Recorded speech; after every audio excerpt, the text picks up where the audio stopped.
To everything there is a season, a time to every purpose under heaven. Yes, just as Pete Seeger adapted these words for justice, and the birds made Ecclesiastes famous.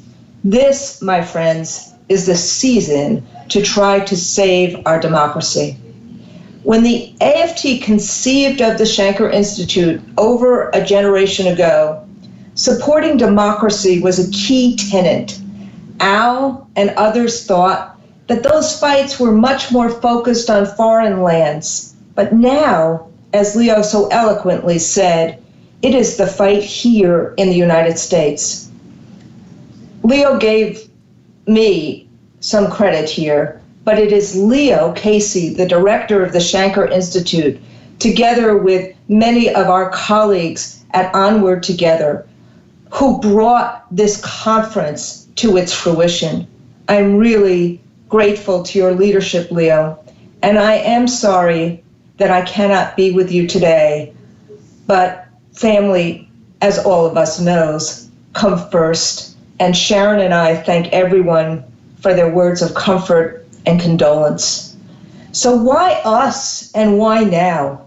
It's not as if people all of a sudden discovered with every new Trump tweet that American democracy could die. But in the post-Watergate era, the vast majority of Americans thought our republic could withstand anything. But one American, someone who happened to be running for president, warned us. Secretary Clinton's warnings about the alt-right in a speech during the 2016 presidential campaign were prescient. The ideologies grounded in hate that she cautioned about are very much a part of our current political and societal movement. And today, all too frequently and increasingly disturbingly, they come from the highest level of government. Secretary Clinton also sounded early alarms about the numerous threats to our democracy from foreign actors, something Kathleen Hall Jamieson has now confirmed in her recent scholarly work, Cyber Wars. As teachers know too well, it's not what is said, but it's what is heard. And sometimes leaders raise issues too soon for people to be able to listen, for people to hear.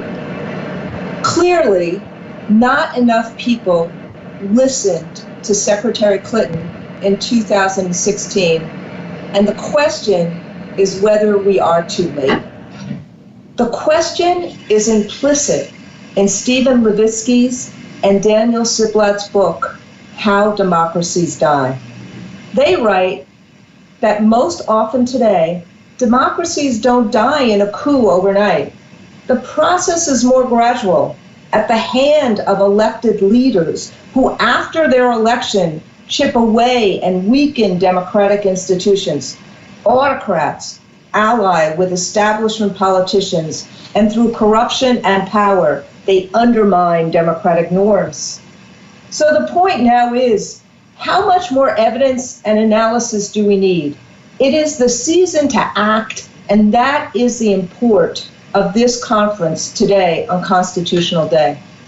Teachers have always had a huge responsibility for the next generation, to teach and nurture students so they have the opportunity to live fulfilling lives, to help develop judgment and discernment, to be engaged citizens, to fight for social justice and make our classrooms and schools safe havens for our students. Today, our role is even bigger. America's teachers are called to be the defenders of decency and the guardians of democracy, because the very foundations of America are being undermined every day. That's why educators and Secretary Clinton, as Leo has just said, and so many others are joining together today. Secretary Clinton has served our country in many roles, as First Lady of Arkansas, as First Lady of the United States, as Senator from my great state, the state of New York, and as Secretary of State. But you know all that. Today, she is our teacher. In my many conversations with her, and spoiler alert, there were many, I've always learned something from her. I always leave our conversations with the same feeling that this woman has more knowledge and understanding of the world in her pinky finger than most of us can ever hope to have.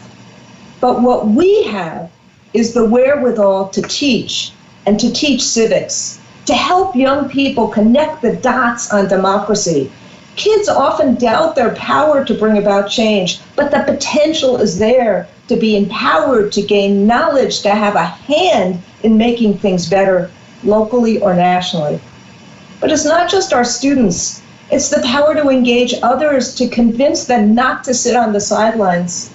Because while it may not be too late yet, these are very grave threats, and we are in a very grave time for our democracy and for ourselves. So while no one can do everything, we can all do something. Hillary Clinton has done her part over and over and over again. And these days, she is playing a vital role, using this season to help safeguard our democracy. It is my great honor and privilege to introduce Senator and Secretary Hillary Clinton.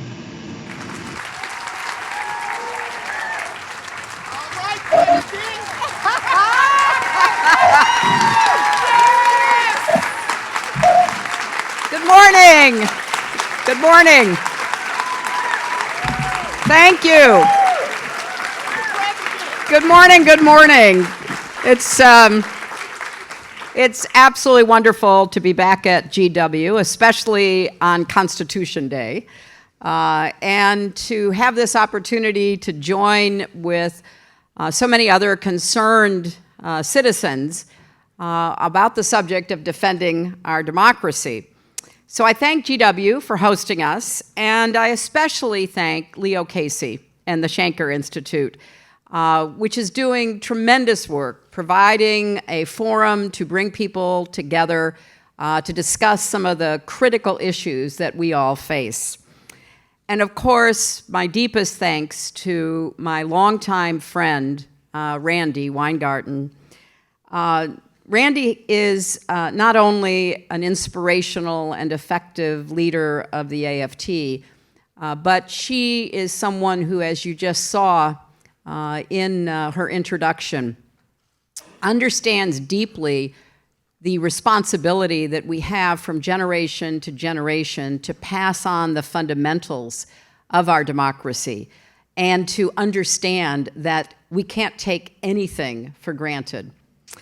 So this conference really is a result of a conversation, a very long, rolling conversation that Randy and I have been having about the threats facing democracy here in the United States and around the world. After the 2016 election, I helped to start an organization called Onward together to support the people and groups that are really on the front lines of not only defending democracy, but also of reinvigorating and reimagining American democracy for the 21st century. You'll hear from some of our partner groups later today, because defending democracy cannot be a spectator sport. As Randy just said, we all have to get off the sidelines because there are roles for all of us. From teachers who lay the foundation for students to learn the basics of how democracy functions, to people who run for office, and most importantly, to citizens who vote their hopes and convictions. I really believe we are at a moment of national soul searching. To anyone who has ever wondered what you would have done during previous defining moments in our history, whether you would have risked arrest to demand votes for women, or bled on the Edmund Pettus Bridge to demand voting rights for all, the answer is what you're doing right now is of historic significance. This is one of those moments. We stand at a crossroads of our own, a crisis in democracy. Racist and white supremacist views are lifted up in the media and in the White House. Hard fought for civil rights are being stripped back. The rule of law is being undermined. The norms and institutions that provide the foundation of our democracy are under assault. And that includes the single most important fight of our times. The fight which makes it possible to wage every other fight, and that must be the North Star that Frederick Douglass pointed toward, the fight to protect the right to vote. Now, I was the first person who ran for president in more than 50 years without the protection of the Voting Rights Act. And let me just say, it makes a difference. We saw that once again during the 2018 midterm elections, which were a case study in voter suppression. Voters faced intimidation and harassment that echoed some of the worst chapters in our nation's history. Voter ID requirements amounted to a modern-day poll tax. Voter ID requirements which were literally made up for the purpose of preventing certain people from actually being able to cast a vote that would be counted. We saw fewer voting places, long lines, and malfunctioning equipment, again, in certain places. In North Dakota, we saw sweeping efforts to prevent people from voting, particularly Native Americans living on reservations.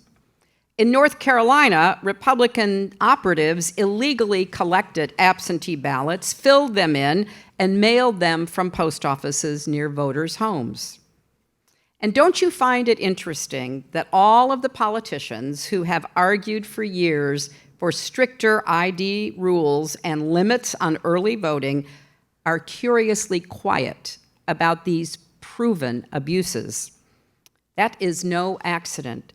It is in service to their larger political goals of obtaining and keeping power. In fact, just think about what happened last week when President Trump went to North Carolina on the eve of a special election, an election that had to be redone as a direct result of Republican cheating. He didn't condemn that, of course. Instead, he claimed again that voter fraud was rampant in 2016. Sometimes it's hard to process all of this because he lies so much, but let that sink in. The President of the United States is lying to Americans to delegitimize the democratic process. Yes, of course, it's abhorrent, it's delusional, but it's also strategic. And that should bother every one of us. Now, there are those who eagerly accuse anyone who tries to analyze these patterns of voter suppression of relitigating past elections. Now, that's a convenient way to deflect the truth, which is that we are witnessing a deliberate and ongoing effort to undermine the integrity of our elections and to silence the voices of millions of Americans, particularly young people, the elderly, women, and people of color. And this isn't just about 2016 or even 2018. It's about 2019, 2020, and every election after that. Because as the teachers in this room know so well, if we don't learn the lessons of the past, we are doomed to repeat history. Today, we're going to hear from people who are clear-eyed in their analysis and their ideas and their suggested solutions for what ails our democracy. We'll hear from journalists like Joy Reid and Amanda Turkle, who embody the words of Ida B. Wells, who said, "The way to right wrongs is to turn the light of truth upon them." We'll hear from thought leaders like Gara LaMarche, who has advocated for human rights around the world and here at home. And as an advocate for human rights, one of the human rights that I advocated for as Secretary of State, that is way up there in the pantheon of rights, is the right to select the leaders who rule over you. We'll hear from elected and appointed officials and candidates, including Senator Ron Wyden, who recently introduced a sweeping bill to protect our election systems. It is a necessary bill, and the Senate should give it a vote and make it a law. There are so many issues where people of good faith can and will disagree, but to uphold the right to free, fair elections and to protect those elections from partisan perversion and foreign interference, that should be an absolute no-brainer for anyone in elected office anywhere in America. We'll hear from Ari Berman, who has become one of the definitive scholars and reporters on the struggle for voting rights in America, and who recently pointed out that in 30 presidential debates in 2020 and in 2016, we have not had a single question about voting rights. And as he said, if we don't fix our democracy, we won't fix our politics. Everything you hear from candidates, past and present, will mean nothing if we can't make sure that elections are fair and free and actually reflect the views and choices of our electorate. The right to vote powers every change we seek, every future we envision. And these leaders and experts who you'll hear from have made defending democracy central to their work. Because the ability to choose who represents us, getting the accurate information we need to be informed, and protecting us from the weaponization of information and misinformation, they're all critical to making sure we can get things done to make progress together. That all determines who gets good jobs and rising incomes. It will decide whether we have affordable quality health care for everyone, whether we win the fight against catastrophic climate change. So it's not just a narrow issue. Voting rights we put over here, and then we put another issue next to it. It is the underlying premise upon which everything else depends. So yes, this is about our democracy, but it's also about the dignity, pride, and equality of every American. It's about the kind of America we want for our children, our grandchildren, for ourselves. About the ability to stand up and say, yes, I am a citizen, I am an American, my voice counts, and my vote must be counted.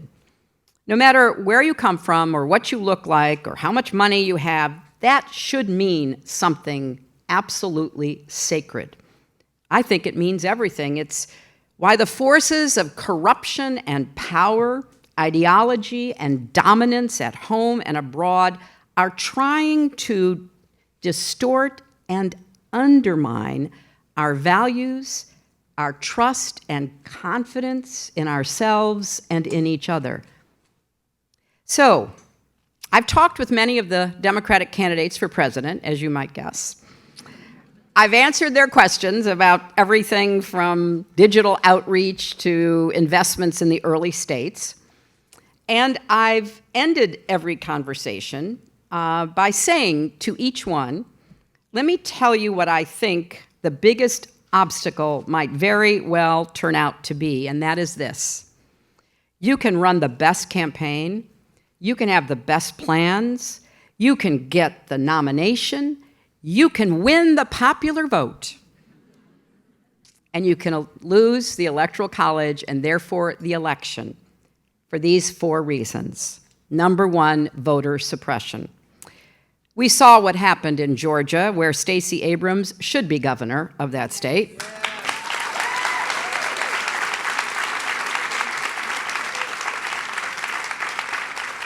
Registered voters were kept off the rolls. Their registrations just piled up in some back office with no intention to ever enroll them so that they could actually vote. We also saw what happened in 2016. Experts estimate that anywhere from 27,000 to 200,000 Wisconsin citizen voters, predominantly in Milwaukee, were turned away from the polls. That's a lot of potential voters. They showed up, but maybe they didn't have the correct form of identification. Maybe the name on their driver's license included a middle name or an initial that wasn't on their voter registration. But officials made every excuse in the book to prevent certain people from voting in that election. Voter purging is another form of voter suppression. Between 2012, when President Obama ran, and 2016, when I ran, 12 million voters were purged from the rolls. They were purged in Wisconsin, in Michigan, in Ohio, in Florida, in other places, often using a system devised and paid for by Robert Mercer. And when you have a Republican-controlled state government, as we did in those states back in 2016, it's practically impossible. In fact, I'll say it is impossible to fight back, let alone to stop that very deliberate form of suppression. Number 2, hacking. I tell every candidate, if you have not had your personal and campaign emails hacked, they will be. So will the emails of people working for you. Your information will be stolen and then weaponized against you in the most pernicious ways. Remember Pizzagate? WikiLeaks? Cybersecurity is an essential component of protecting our democracy, but it's very difficult for campaigns on their own to be able to do that. You need a national commitment to cybersecurity. And as many cyber experts have already told us, that just doesn't exist. And there is no real effort being made to install such a system that will protect voters everywhere. Now, Randy referenced Kathleen Hall Jamieson, one of our most distinguished scholars of democracy and elections. And in her book, Cyber War, she lays out all the reasons why hacking, stealing, weaponizing information was so impactful. And it will be again. And we will have to hope that not only candidates, but the press and the public will be able quickly to discredit what is being presented. And we won't face the horrible kinds of outcomes we saw before, where people believed Pizzagate, including a young man who drove all the way from North Carolina to Washington with his automatic weapon to shoot up the pizza parlor. Number 3, phony, false online news stories often migrate to the so-called mainstream media. And with the increase in sophisticated technology, that will become even easier and more pervasive. What a candidate says in one speech can and will be spliced together with something the candidate said in another speech and put out in a way that means something entirely different than what was intended or actually said. These are the so-called deep fakes. Remember what happened to Nancy Pelosi a few months ago? Somebody spliced words from different presentations, put them together, and presented them as though it were real.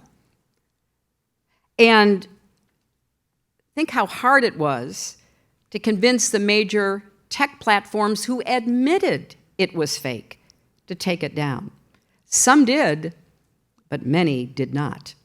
And their answer, in particular Facebook's answer, was, well, we're going to let people decide for themselves. How can you decide for yourself when what is presented is blatantly false and manufactured?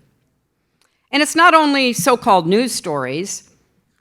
Now This News put out a video yesterday featuring very smart and very disturbing analysis from Judd Legum, on how Trump's propaganda efforts are ramping up heading into 2020.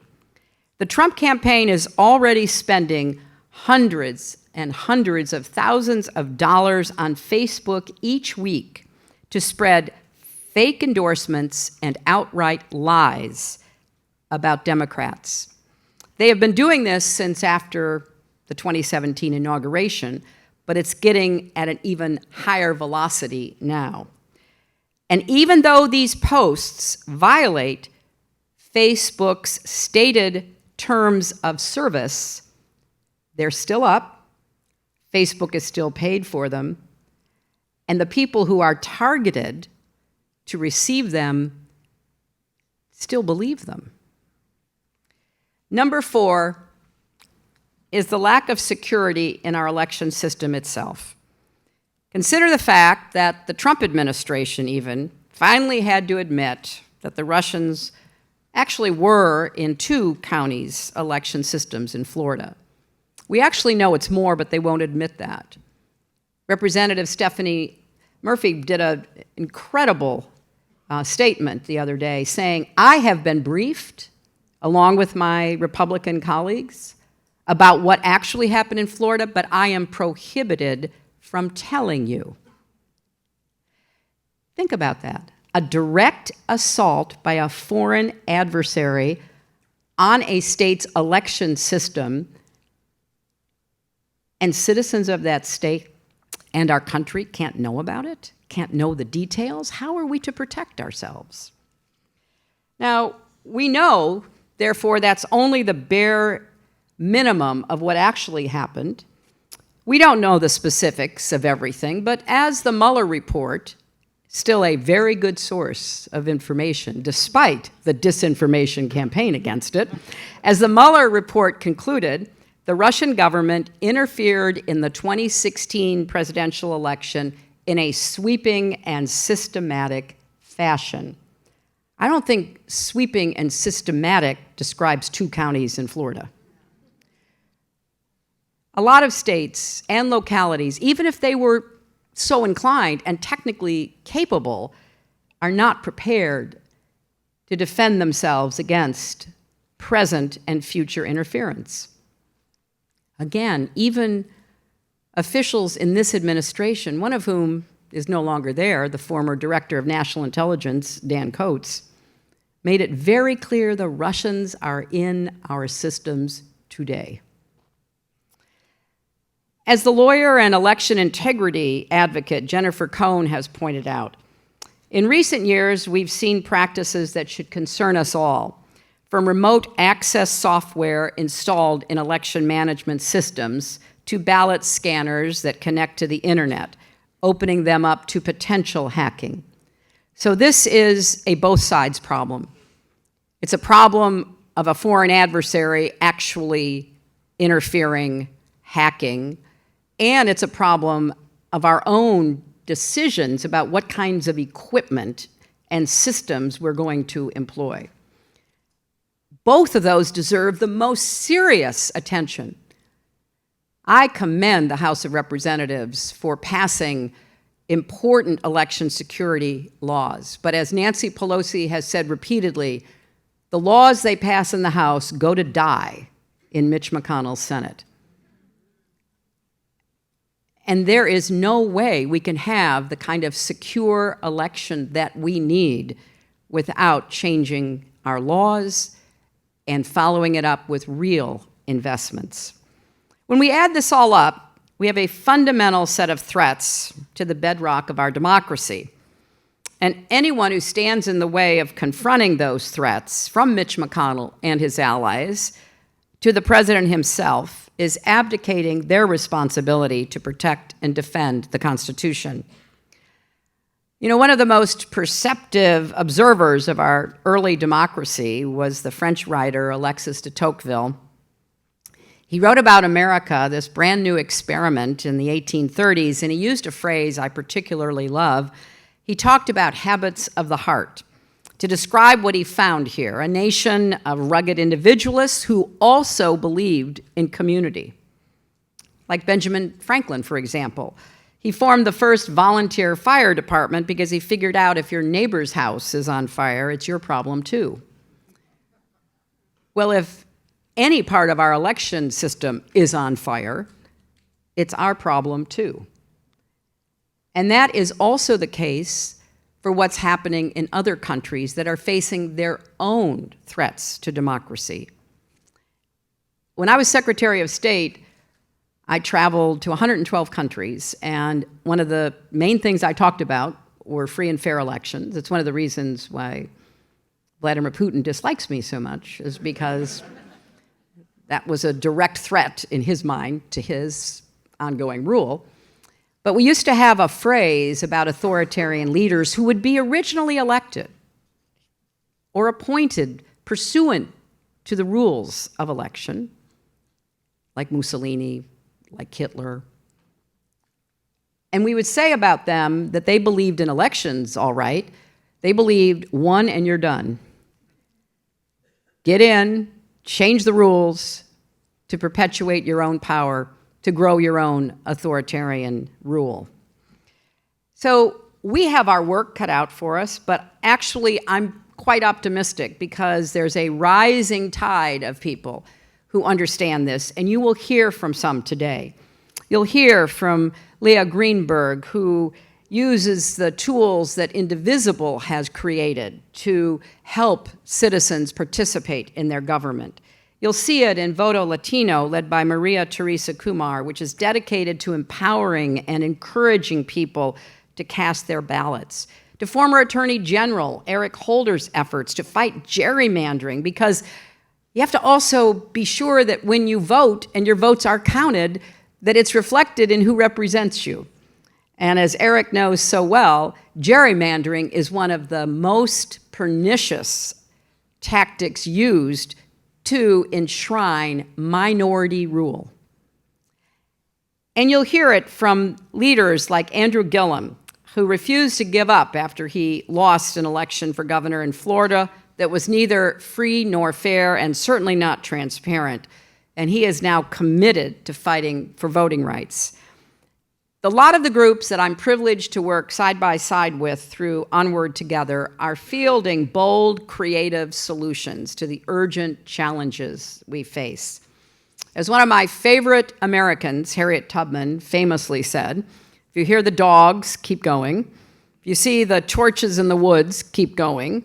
If they're shouting after you, keep going. If you want to taste freedom, keep going. And in today's times, we have to keep going.